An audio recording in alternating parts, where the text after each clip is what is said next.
కాలం కప్పేసిన సామ్రాజ్యం, రక్తంతో రాసిన చరిత్ర, ఆది అంతం లేని చీకటిని చీల్చుకుంటూ వాడు వస్తున్నాడు. వాడు మనిషి కాదు, ఒక ప్రళయం. యుద్ధం వాడి రక్తంలోనే ఉంది. అడుగు వేస్తే ఎడారి కూడా వణుకుతుంది. భయానికి అసలైన అర్థం చూపించడానికి తరాలు మారినా వాడి పగ చావదు. ఈ సామ్రాజ్యానికి ఒక్కడే రాజు. చరిత్ర మనకి ఎప్పుడు నిజం చెప్పదు, దాస్తుంది. దానికి సమాధానం మనమే వెతకాలి.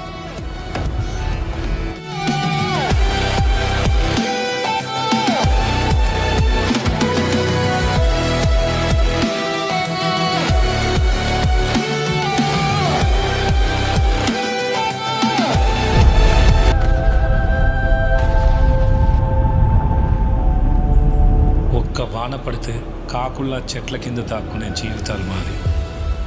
అలాంటి మా బతుకులతో ఆడుకుంటే నేనెందుకు వదులుతా?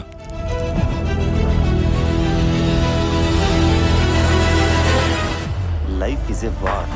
నువ్వు ఒంటరిగా ఉన్నా, నీ చుట్టూ మనుషులున్నా, నీ పోరాటం నువ్వే చెయ్యాలి. ఆ పోరాటంలో నారాం గెలుస్తాడని నాకు నమ్మకం ఉంది. గెలుస్తావు కదా? గెలుస్తానా?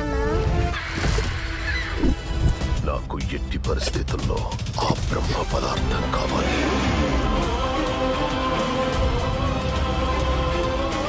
ఎవరు మనము అందరితో